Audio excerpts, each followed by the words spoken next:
De acuerdo. Entonces, corresponde continuar el estudio del Evangelio según Mateo y nos habíamos quedado en el capítulo 21, versículo 14, ¿cierto? Entonces, habíamos visto, y lo principal de este capítulo 21 y en adelante es que, hemos dicho, para aprovechar un poco mejor es todo lo que pasa acá, lo que normalmente se le suele llamar como la semana de la pasión o la semana de la muerte, etcétera, este tiempo previo a que el Señor Jesús sea muerto en la cruz y resucitado, lo que mal se ha llamado la Semana Santa y todo lo demás, todo eso, es mejor entenderlo y saborearlo mejor en función de la fiesta de Pesaj, ¿sí?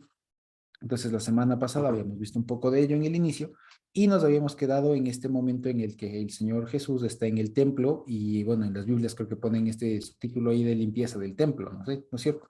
No sé si usted le puede decir limpieza o purificación del templo. Y pues habíamos recordado, y nada más como para que lo tengamos en mente, el Señor ahorita en donde está, en el lugar en donde había volcado las mesas y todo aquello, no era precisamente dentro del templo, sino más bien dentro de lo que se llamaba el patio de los gentiles. Lo que implica que para el Señor Jesús, o la idea que nos transmite a través de eso, es que el concepto de templo no se limita o no se restringe a la casa como tal, a donde estaba el lugar santo, el lugar santísimo y el altar, sino a todo el monte del templo, como incluso hasta ahora se lo llama.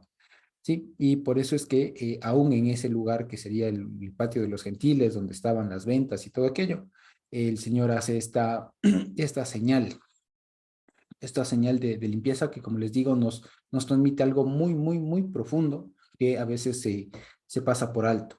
¿Ya? ¿Por qué? Porque precisamente fíjense donde el Señor Jesús realiza este acto, esta señal de voltear las mesas, de enseñar que su casa es casa de oración y no cueva de ladrones.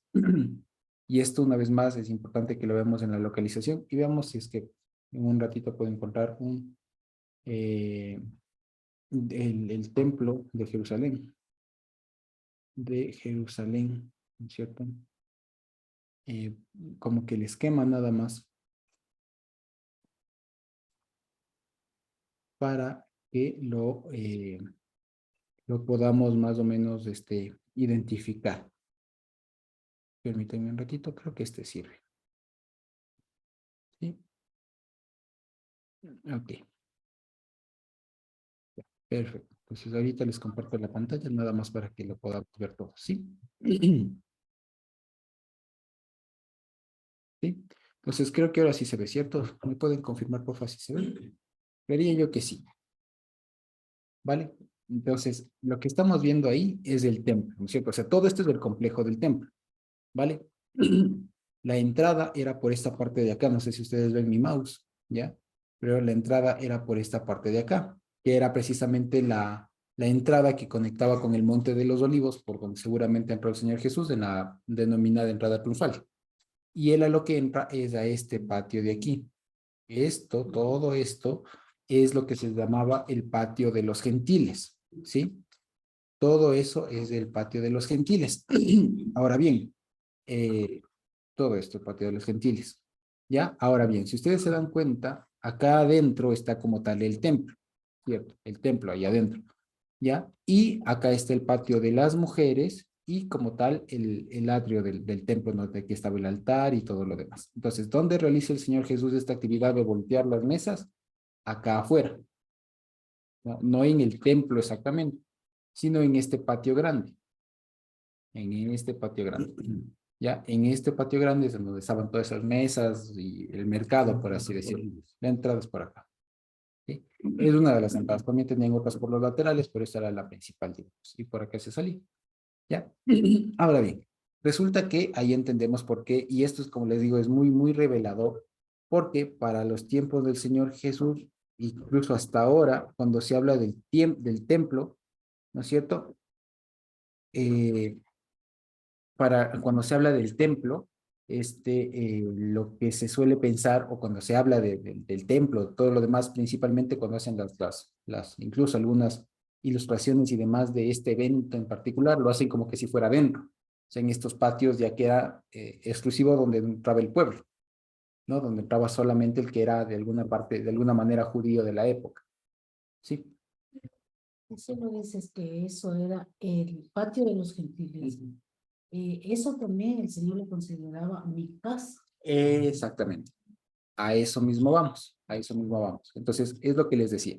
Y esto queremos, nada más, hay muchas partes aquí del templo que ahorita no vienen a colación. Si Dios da tiempo, en algún otro momento lo vemos, porque hay un montón de cámaras, que la cámara de los leprosos, que la cámara de las mujeres, que la cámara de la niña, que la cámara de los sacerdotes, que la cámara de los instrumentos de música, que la cámara de los sacerdotes, del sumo sacerdote, que la cámara del pan, que la cámara de un montón de cosas.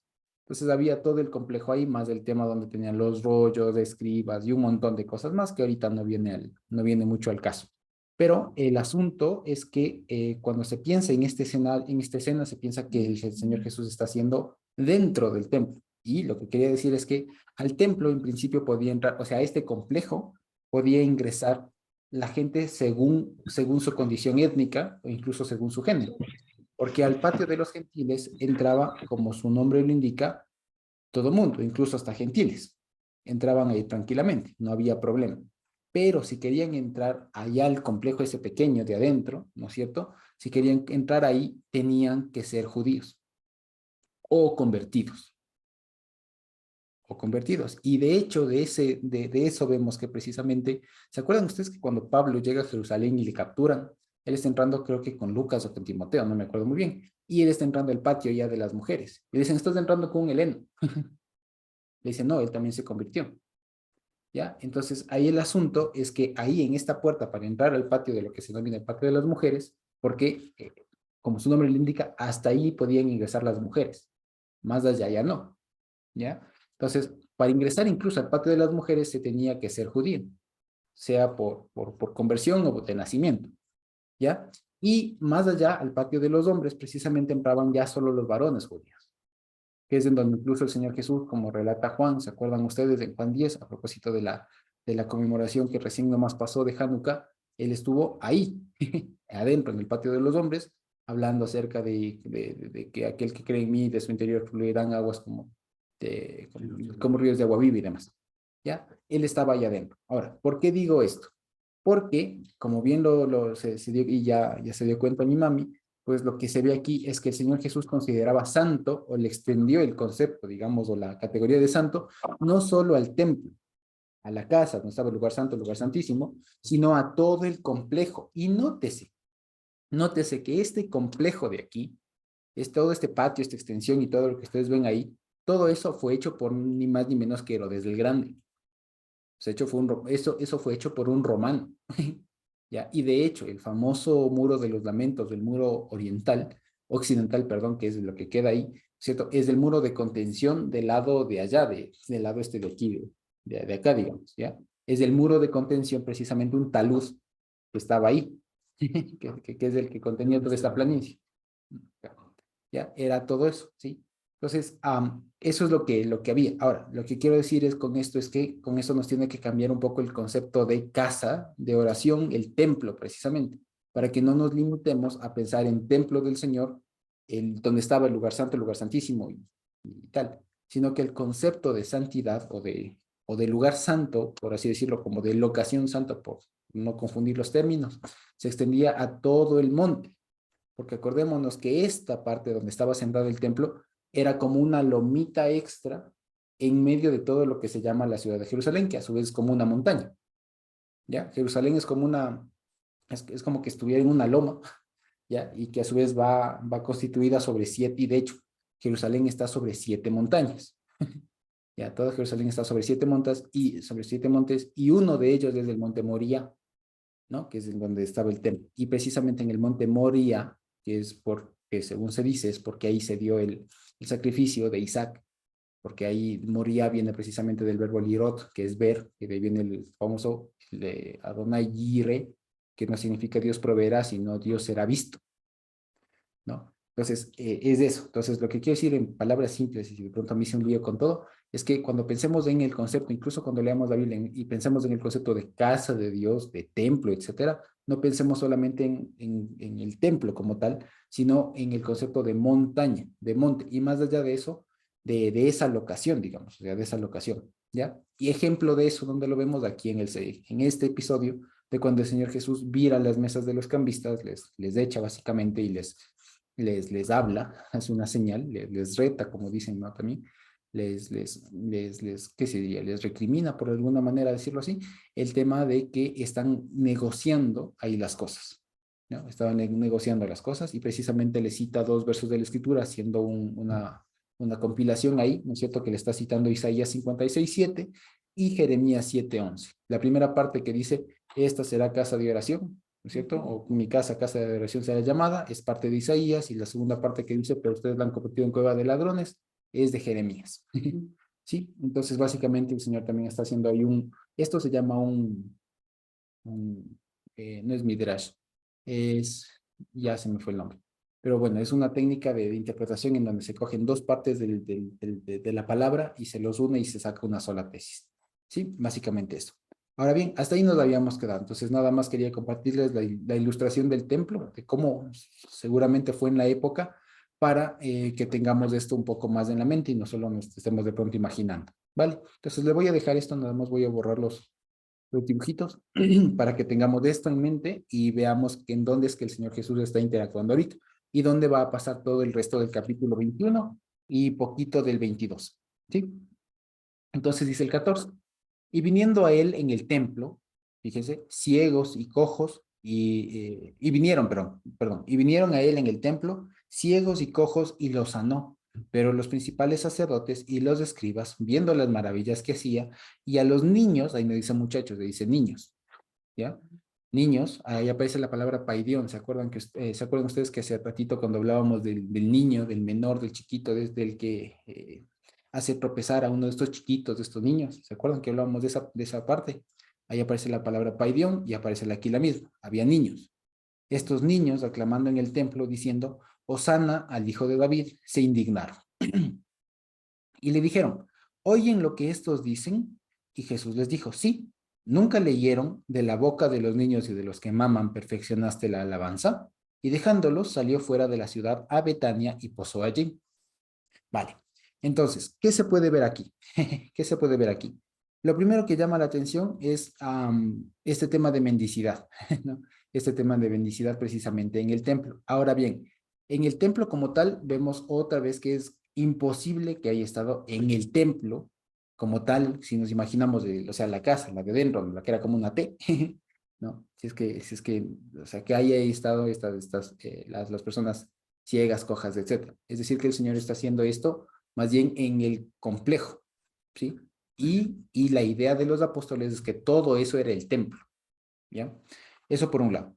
Luego, por otro, es que están los sacerdotes y los escribas viendo, dice, todo lo que hacía, y a los niños aclamando en el templo, diciendo, Hosana al hijo de David, se indignaron. Y pues bueno, recordemos que esto de Hosana al hijo de David, ¿no es cierto? ¿Se acuerdan que habíamos visto que era básicamente la recitación del Salmo 128, si no estoy mal, versículo 25-26, en donde precisamente se habla de Hoshiana Adonai, es decir, sálvanos, oh Señor, o, que dicho de mejor manera, la salvación, ¿no es cierto?, le pertenece al Señor.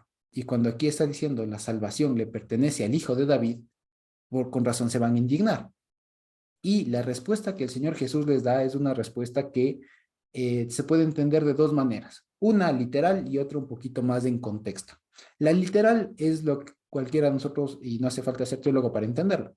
¿Qué significa? Están niños cantando, el Señor Jesús les saca el versículo en donde dice de los niños se perfecciona la alabanza.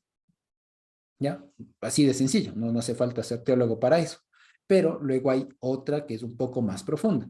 De pronto ustedes ven ahí en sus Biblias a qué salmo está citando el Señor Jesús ahí. Ajá, en el 16. ¿Qué versículo es? ¿Qué salmo está citando ahí? El 8:2, Josucito. Exacto, Salmo 8.2. Muchas gracias, Nico. Salmo 8.2. Fijémonos. Ahora, aquí hay que hacer una pequeña corrección. Si alguno de ustedes puede ir así rapidito a Salmo 8.2, al Salmo 8.2, fijemos alguna diferencia, ¿sí? De pronto, mientras alguno de ustedes me puede ayudar yendo allá, vuelvo a leer como dice acá en español, en la Reina Valera y Mateo. Dice, de la boca de los niños y de los que maman, perfeccionaste la alabanza. Ahora, de pronto le tienen por ahí el Salmo 8.2. ¿Cómo dice? De la boca de los niños y de los que maman, fundaste la fortaleza a causa de tus enemigos. Hasta ahí nomás. Hacer callar al enemigo y al vengado. Ok, entonces dice, de la boca de los niños, de los que maman, hasta ahí estamos de acuerdo, ¿cierto? tanto en Mateo como en Salmos, de nuestras versiones, ponen igual. Pero, ¿qué de diferencia encontramos? En Mateo ponen, perfeccionaste la alabanza. Y en Salmos ponen, fundaste la fortaleza. Y ahora, ¿no? Y ahora, ¿qué problema hay? Y eso es una de las cosas que debemos saber. A veces, por este tipo de incongruencias entre las citas de la Biblia, se pretende afirmar que la Biblia tiene errores o que el Nuevo Testamento no vale o viceversa, o sea, intentan decir o que una de las dos está mal, o que el Nuevo Testamento está mal, o que el Antiguo Testamento está mal, como normalmente le conocemos, y tratar de desprestigiar o desvirtuar a alguno de los dos. Pero aquí lo que pasa es que hay algo más profundo antes que una simple, digamos, tal vez un capricho del que estuvo escribiendo esto, o cosas por el estilo, un error del copista, etcétera. Lo que pasa es que, bueno, la primera diferencia que vemos ahí, la más notable, es que en Salmos dice fortaleza, ¿no es cierto? Mientras que en Mateo, ¿qué dice? ¿Qué dice? Alabanza. Alabanza. Exacto. Y ahora pregunta, sin hacer mucho esfuerzo, sin hacer mayor así, análisis teológico profundo ni nada. ¿Algo tiene que ver fortaleza con alabanza? Las palabras en español así, ¿tiene algo que ver? Pues no, no tiene mucho que ver. Y el asunto es que en el texto masorético como tal, sí dice, os en hebreo y en Salmos dice os, que os es poder, fuerza, y por ende también una fortaleza, ¿sí? Os es poder, fuerza, etcétera, esta energía si se quiere, y por eso le traducen fortaleza, como si fuera un castillo, una ciudad amurallada, alguna cosa así. Pero resulta que el Señor Jesús aquí no está citando, o parece que no está citando tanto el texto masorético como nosotros conocemos, sino más bien la versión de la Septuaginta, porque en la Septuaginta ahí sí se lee alabanza, ¿sí? Alabanza, ¿vale? Entonces, ahora bien, digamos una cosa. Entonces, eso primero con una cuestión de fondo. Ahora, el verbo que ponen ahí, ¿no? ¿Qué mismo? Perfeccionaste, fundaste, de pronto alguna otra versión pondrá afirmaste, levantaste, puede decir alguna otra versión por ahí, pero más allá de eso es una cuestión también del verbo, que significa todo eso, ¿sí? El verbo en hebreo, ahí en el Salmo 8:2, dice, ya, es el verbo yasad, no me acuerdo cómo está muy bien conjugado, creo que es ya, bueno, voy a decir mal, para no decir mal, es el verbo yasad en segunda persona, y lo que quiere decir es tú fundarás o tú fundaste, dependiendo de cómo se lea. Sí, pero este verbo yasad significa básicamente muchas cosas. Una de ellas es afirmar, como en el sentido de cuando alguien está haciendo o poniendo una columna en una construcción. ¿Ya? Entonces, ¿qué se hace cuando se pone una columna, una vara o digamos una columna a un poste? Se lo funde, o sea, se lo funde, se lo cimienta y por ende también se lo levanta, se lo erige, se lo sostiene también, ¿vale? Entonces, todas esas implicaciones, todos estos significados tiene ese verbo. Por eso es que en hebreo y en el Antiguo Testamento ponen fundaste la fortaleza. Fundaste en el sentido de que puso firme. No es como que inauguró, ¿no? Porque a veces como que fundar suena como que inaugurar, como que inventarse por primera vez algo, ¿no? No, sino que le puso fundamento, pues. Y en ese sentido tiene también el tema este de acá de Mateo que pone perfeccionaste, porque también cuando algo queda establecido, cuando alguien queda erigido, ¿no es cierto? Llegó a su estado último, ¿vale? Entonces por eso ponen estable, perfeccionaste. En alguna otra versión tal vez pongan restauraste la alabanza. Y también tiene el sentido de que estaba acostado, se levantó, se restauró, ¿ya? Entonces, ¿qué mismo? ¿Vale? Entonces aquí, si nos ponemos así a pensar, nos vamos a quebrar mucho la cabeza, ¿ya? Y para hacer la cosa más dinámica, resulta que en realidad, ¿y por qué es que el versículo 17, después de que les lanza este versículo, dice, dejándolos allí, salió fuera de la ciudad y pasó y posó allí en Betania, ¿no es cierto? Salió y se fue a Betania. Parecería que los principales sacerdotes y los escribas se quedaron pensando, porque si ustedes recuerdan o hacemos un poco de memoria, o si no, de pronto después que terminemos del estudio podemos leer el Salmo 8, resulta que es mesiánico a más no poder, ¿ya? Entonces fíjense, de hecho es casi que un paralelismo, es como un quiasmo el Salmo 8, si de pronto lo podemos ver. Sí, me voy un ratito al Salmo 8 precisamente para que no me lo logré aprender de memoria, pero aquí está. Y dice, al músico principal sobre Gitit, Salmo de David, ¿no? Dice, oh Señor, oh Dios, Señor, Adonai, Hashem, Señor nuestro, cuán poderoso es tu fama en toda la tierra. Pondrás tu adorno, tu decoro sobre los cielos. Y ahí viene el versículo que cita.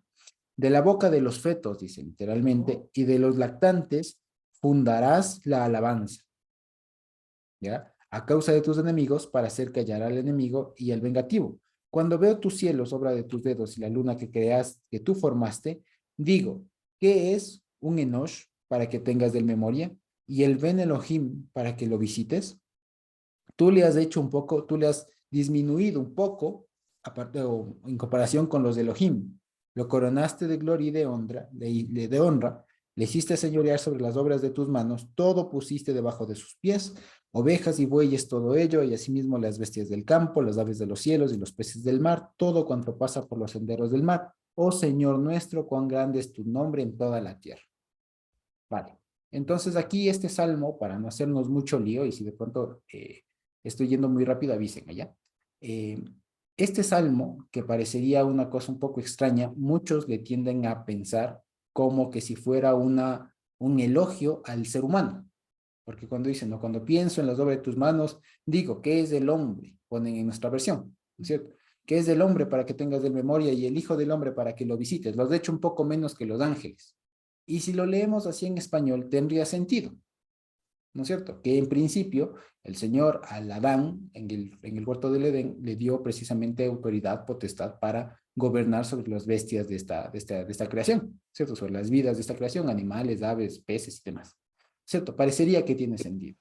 Pero al decir el salmo y comenzar que, oh Señor, cuán grandes son tus obras, ¿no es cierto? Oh Señor, cuán grande es, lo que se ha entendido más bien es que este salmo está hablando del Mesías, está hablando de un salmo mesiánico y que está un poco encriptado, Y si ustedes se fijan, el Salmo 8 comienza como termina.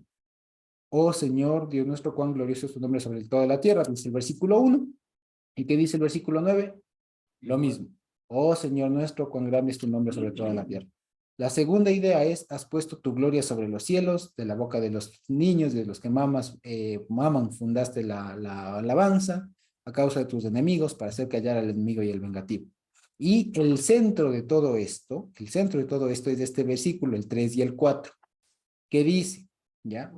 Cuando veo los cielos, obra de tus dedos, y la luna y las estrellas que tú formaste, entonces fíjense, si aquí, hasta aquí en el versículo 4, ¿qué es? Básicamente es como una exaltación, una admiración que tiene el autor, en este caso David, o el que haya escrito, ¿no es cierto?, de toda la obra del Señor.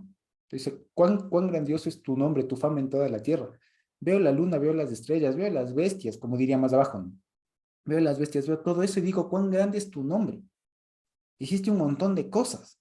Eres enorme, es algo que nosotros no podemos comprender. Es básicamente lo que está diciendo. ¿Estamos de acuerdo? ¿Sí? Eso es lo que comienza diciendo el Salmo.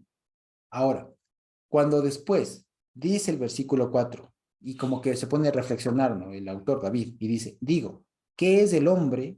Aquí hay un pequeño truco, porque ahí nos vale recordar lo que hemos aprendido a lo largo de estos años a partir de la palabra hombre en hebreo.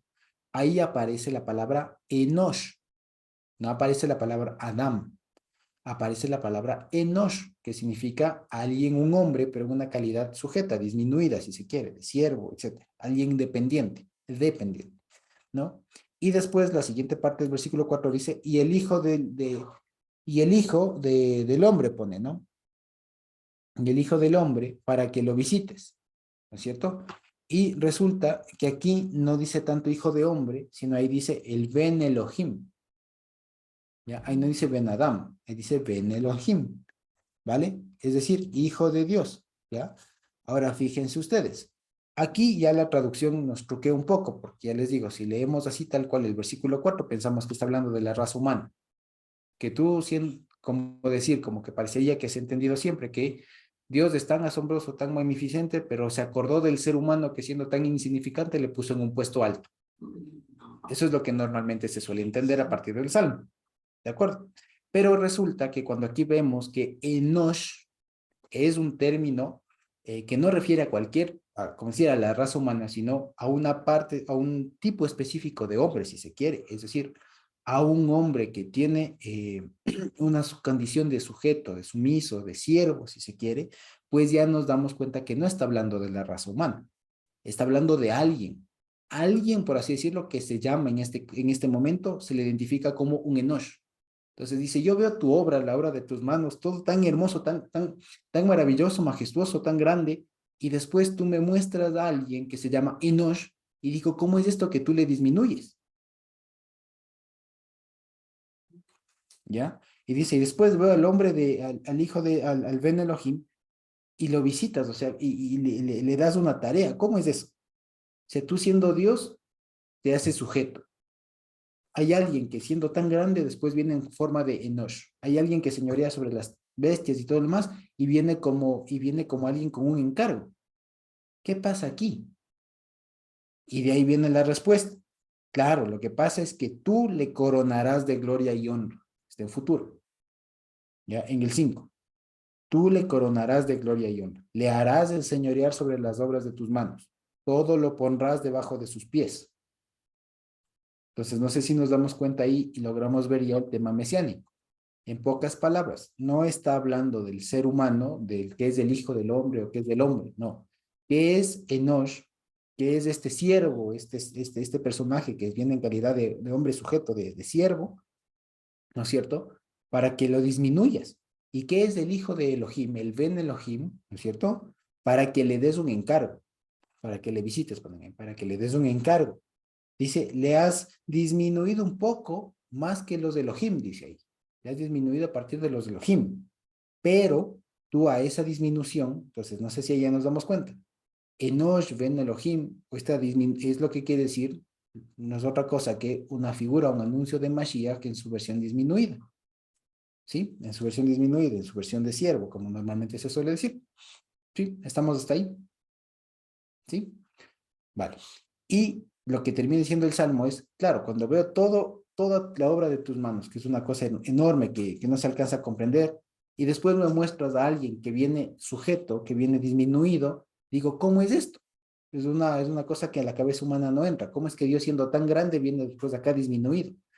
Y ahí se entiende, la respuesta que dice, claro, es que tú le coronarás después de gloria y honra. Una vez que se haya disminuido, tú después la coronarás de honra y gloria y demás y demás. Y termina diciendo por eso otra vez, cuán grande, oh Señor, es tu nombre en toda la tierra. ¿Sí? Eso de manera muy general. Entonces, ¿qué quería decir con toda esta pequeñísima y muy breve explicación del Salmo 8? ¿Sí? Que no pretende ser exhaustiva ni muy detallada. ¿Qué quiero decir con esto? Que cuando el Señor Jesús acá perdón, en Mateo 21, versículo 16, le suelta este versículo de, ¿acaso ustedes también no han leído? ¿No han leído qué? De la boca de los que maman, perdón, de los fetos, de los niños y de los que maman, perfeccionaste la alabanza, ¿ya? Entonces, más allá de decirle simplemente como una cuestión así como que si fuera un rompecabezas, no, los niños están cantando aquí, el Salmo dice que los niños cantarán, entonces calzó. No, no solo eso, sino que además le estaba dejando un mensaje más profundo, porque lo que está pasando ahí, el contexto es que la gente, el pueblo, las personas le están diciendo, Osana, Oshiana, la ven David. El sálvanos, Señor, la salvación le pertenece al Hijo de David. La salvación le pertenece a ti, ¿no? Y eso es por eso las personas que están acá se indignan y dicen, oye, pero ¿estás dando cuenta de lo que están diciendo estas personas? Dice, sí, ustedes en cambio no se dan cuenta de lo que dice el Salmo 8. Básicamente es lo que está pasando ahí. No sé si hasta ahí he sido claro. ¿Sí?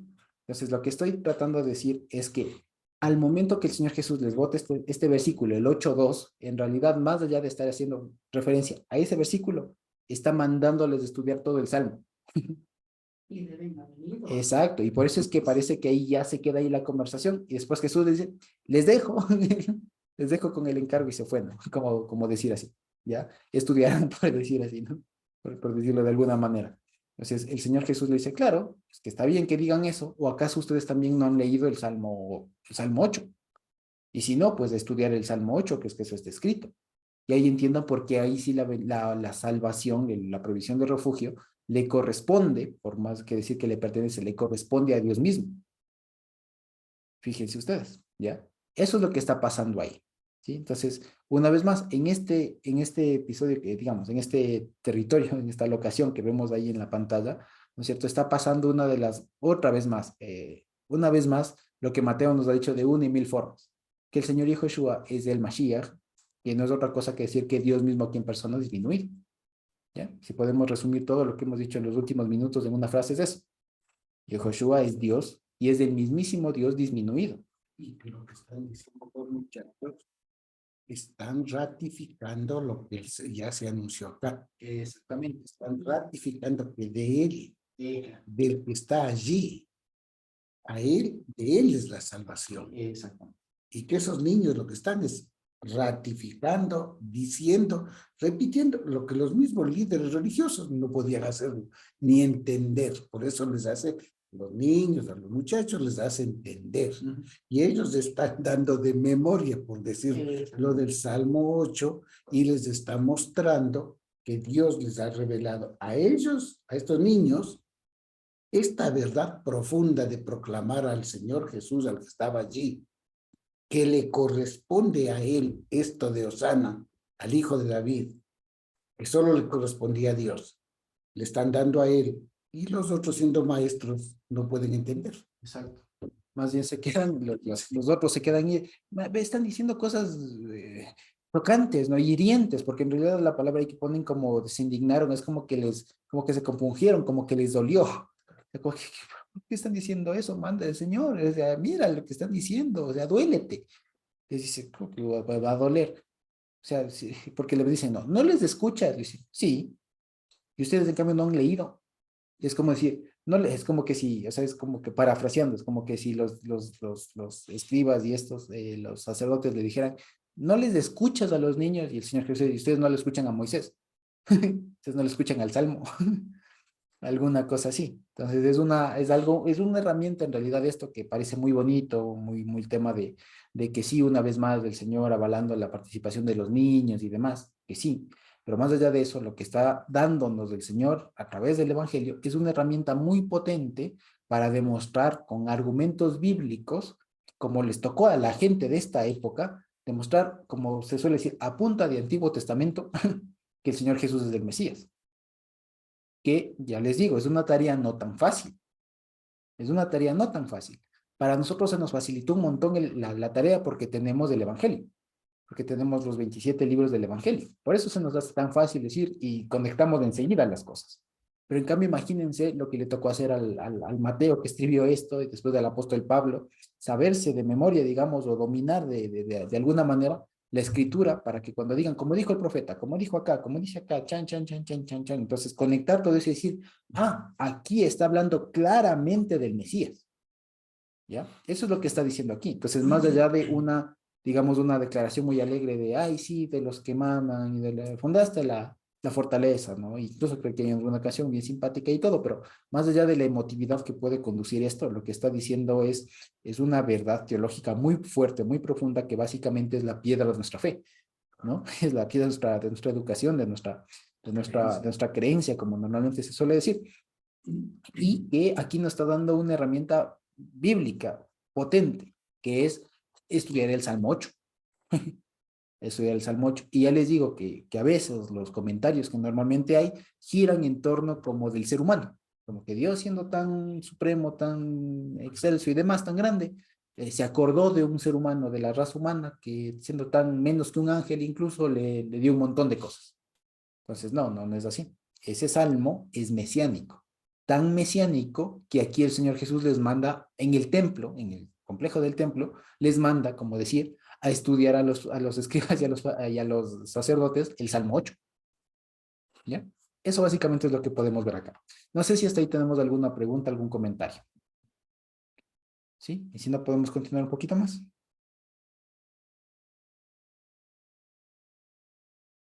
Sí, el Señor siempre les pregunta y hasta rincona, ¿no? Sí. Porque a otros de en otro lado le dice, ¿cómo lees? ¿Cómo está escrito? ¿Cómo lees? Le hace reflexionar.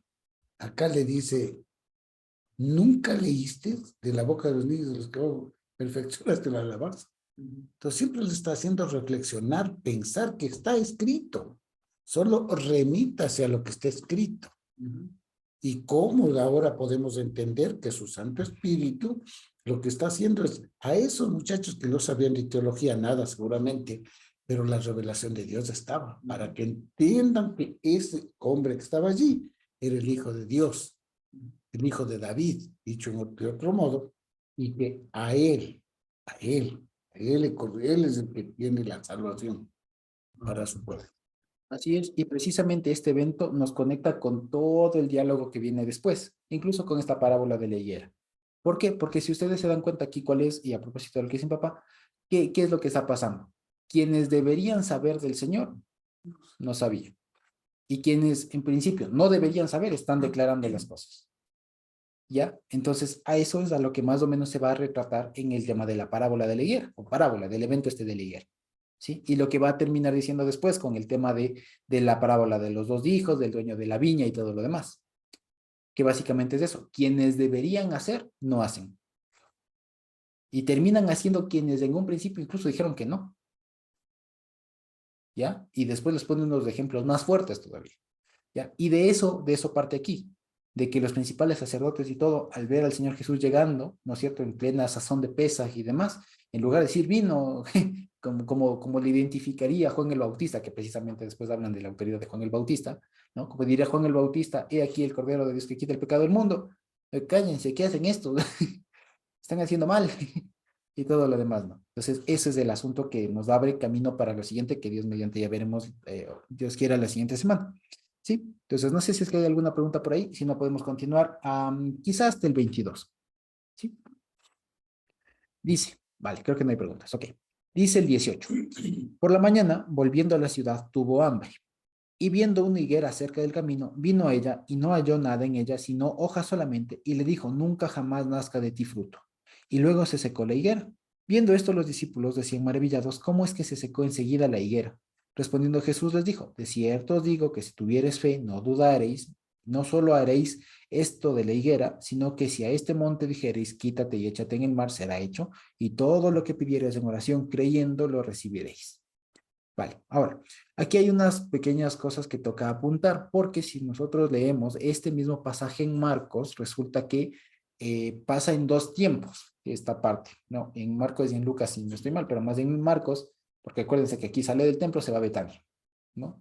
Sale del templo, se va a Betania, y según Marcos, primero va en el camino, se encuentra con la higuera, ahí traducen, le maldice, que no le maldice, simplemente le da su orden de que nunca más va a producir, y al otro día cuando regresa, cuando pasan por ahí mismo, los apóstoles dicen, mira, la higuera que tú dijiste ayer está seca, ¿no es cierto?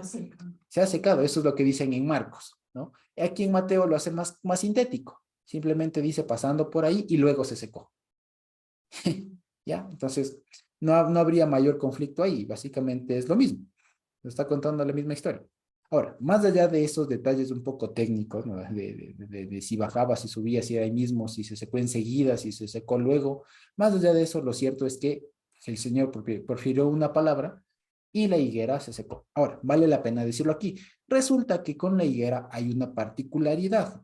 Acá en el Ecuador no se percibe mucho, porque vivimos, como se suele decir, en una continua primavera, ¿no es cierto? No hay estaciones, no hay esto que es más notorio en otras partes del mundo. Especialmente en Israel, resulta que, y por eso es importante saber que estamos en Pesaj. ¿Qué estación es para Pesaj? Allá en Israel, en la tierra de Israel. ¿Qué estación es? Otoño, invierno, verano, primavera. Primavera. Primavera, exacto. En el mes de Aviv, la primavera. Pero alguien se acuerda por qué es que, y se acuerdan ustedes que ya pasamos por ese lado, de que, de que la higuera precisamente es una planta propia del verano. Es una planta que da su fruto en el verano mayormente. No, mientras todas las demás plantas están secas en el verano, el calor y demás, resulta que la higuera florece y da fruto en verano. Y si ustedes se dan cuenta aquí y hacemos cálculos, resulta que está a 2 estaciones de distancia. Esta primavera, ¿qué más viene después? No, No, primavera, verano. verano es No. invierno, ¿no? Otoño. No es otoño, no. Otoño viene antes de primavera. Después Viene, otoño, no, Invierno, otoño es sí. antes, es otoño, primavera, después viene invierno. invierno y verano. ¿Verano? Sí, bueno, está, en todo caso, ya me hice bolas, pero en todo caso, el asunto es que está desfasado, se está pidiendo frutos a una invierno, Verano. Invierno, ¿no? Invierno, de ahí viene primavera. no, ¿no? Y después viene- ya me decimos un lío. En todo caso, si no estoy mal, es primavera, invierno, verano, otoño. Ya, algo así. Bueno, en todo caso, si estoy mal, corríjame, por favor, ¿ya? En todo caso, lo que sí es cierto es que la higuera, ¿perdona? Sí, es primavera, verano, otoño e invierno. Ya, ok, vale, de acuerdo.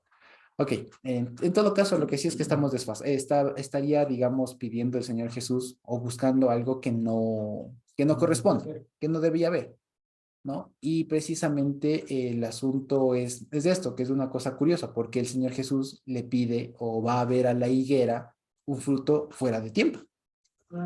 Está haciendo una cosa un poco loca, ¿no? Está pidiendo algo que no es, ¿no? Es como ir a buscar mangos en julio. Alguna cosa así se escucharía como para contextualizar en nuestros tiempos, ¿no? Es como, no sé, es como pedir capulíes en agosto, alguna cosa así, ¿ya? Nosotros sabemos cuándo ya son las épocas, ¿no? Ahorita ya está acabando la época de mangos, ¿no? Entonces, básicamente es eso. Entonces, lo que vemos aquí es esto, precisamente, lo que veíamos con los sacerdotes y con los escribas, que quienes deberían dar fruto, no dan, consecuencia de lo cual se seca. Básicamente es eso. Hay algunos que intentan darle un sentido como del pueblo, de que la higuera es Israel y cosas por el estilo, pero más allá de eso, lo que aquí está abriendo como un puentecito es la última parte de este pasaje, que es del versículo 22, que significa, o que quiere decir, o que le traducen acá, ¿no? Todo lo que pidieres en oración, creyendo, lo recibiréis. Esto es lo que le está queriendo enseñar el Señor Jesús a partir de esto, más allá de las cosas simbólicas que seguramente se puedan encontrar. ¿Por qué? Porque esto es una cosa muy práctica para nosotros, ¿ya? Y nos sirve un montón para corroborar, ratificar, cimentar más, ¿no es cierto? Este tema de que creyendo con fe, ¿no? Y como que haciendo puñete y pensamiento positivo y todo lo demás, metiéndole muchas ganas y mucha labia, como a veces se suele decir, como que si eso fuera lo efectivo, ¿no? Lo que da resultados. Y más bien es nada de eso, ¿sí? Lo que quiere decir aquí, que todo lo que pidiereis en oración, ¿sí? Creyendo, lo recibirán. Lo que quiere decir es lo que dice aquí en el versículo 21. Y he hecho esto a propósito porque el versículo 22 es como que el resumen, o el corolario, de lo que dice el 21, que está más explayado. Dice, de cierto les digo que si tuvieran fidelidad, o en hebreo dijera, si hubiera fidelidad para ustedes, fíjense ustedes, porque se acuerdan ustedes que en hebreo no hay el verbo tener, sino que se dice haber para, ¿sí? Entonces, ¿cómo diría aquí? ¿No? Si hubiera fidelidad para ustedes, fíjense ustedes que ya cambia la perspectiva. Si hubiera fidelidad de ustedes, coma, no dudarán. Es diferente. Como que si fuera dos cosas, ¿no? Si tuvieran fe y no dudaran. No, es consecuencia. Es decir, si hubiera fidelidad para ustedes, ¿qué pasa? No van a dudar. ¿Ya? ¿Qué más dice? No solo haréis esto de la higuera, sino que si a este monte dijeres, quítate y échate en el mar, será hecho. ¿Sí? ¿Qué significa esto de quítate en el mar y échate? Que quítate y échate en el mar, ¿no es cierto? ¿Qué significa esto? Todo lo que pidieran, todo lo que requirieran, lo que buscaran, lo que procuraran en oración, creyendo, es decir, dentro de la fidelidad, ¿no es cierto? Lo recibieron. Y se acuerdan que de esto hablamos bastante amplio en Santiago, que era esto de pedir en la fidelidad o creyendo.